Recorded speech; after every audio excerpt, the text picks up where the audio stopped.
Okay, the last thing in Chapter 15 is how do we schedule staff, all right? So let's say in this particular example, we need to we want to find the minimum number of staff we need such that each staff member gets 2 consecutive days off. All right, so basically, and we don't count Sunday in this particular example. Sometimes you do, sometimes you don't. So you can see Monday through Saturday is 6 days. So each person's going to work 4 days. That's full time. And we want to try to give them 2 consecutive days off. All right, so how this algorithm works is you're going to start with the first employee. So I'm going to just put employee number 1. All right, and then you're going to just transfer. These are staff needed, so you're going to just transfer the numbers from the first row to the second row. This is, again, how this algorithm works. All right, so what I've done here, well, hold on, let me undo that. Let me undo that. For some reason, that did not come out right. So here's number 1.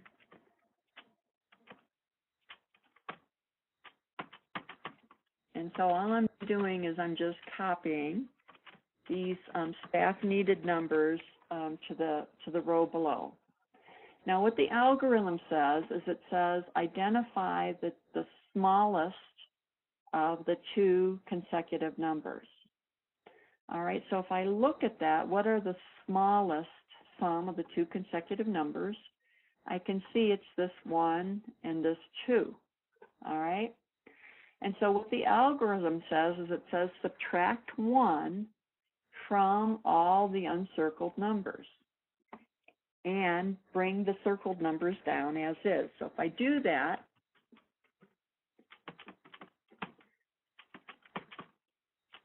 I'll get something that looks like this.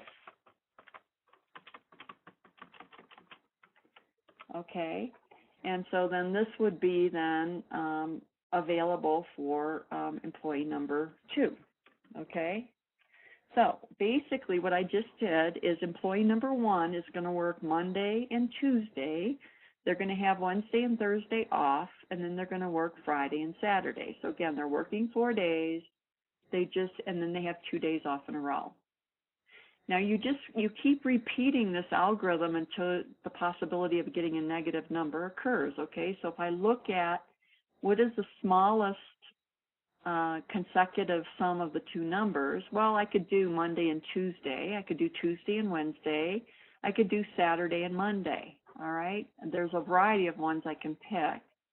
So what I'm going to do is I'm going to just go with Monday and Tuesday. Okay, so employee number 2 is going to have Monday and Tuesday off, and they're going to work Wednesday through Saturday. So again, what I want to do is I want to subtract 1 from all the non-circled numbers, and then bring the circled numbers down as is. All right, so if I do that, I get this.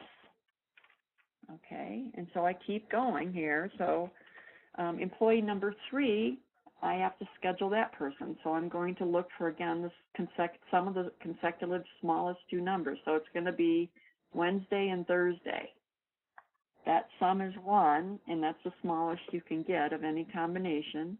So employee number 3 is going to work the same as employee number 1. They're going to work Monday and Tuesday and have Wednesday and Thursday off, work Friday and Saturday.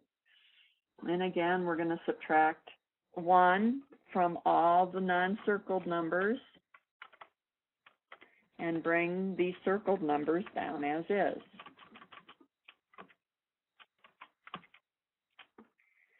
All right, so now we're to the point here where if we continue with this algorithm, we're going to get a negative number. Okay, so let's say if we circle Monday and Tuesday, then when we go down to the next row, we're going to get negative numbers for Wednesday and Saturday, and that means we're overstaffed.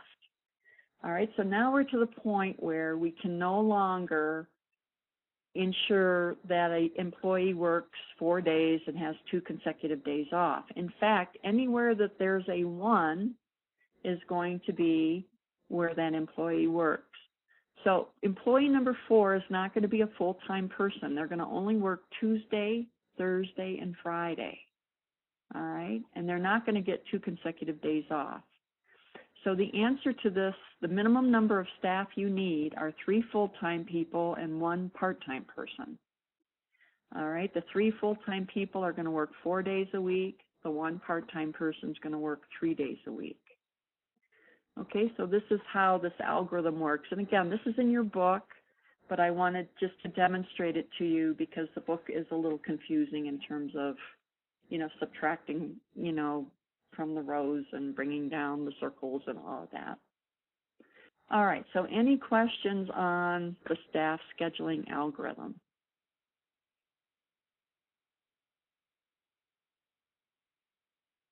And that is basically chapter 15. Okay, you're saying, what? That doesn't sound like it's too basic.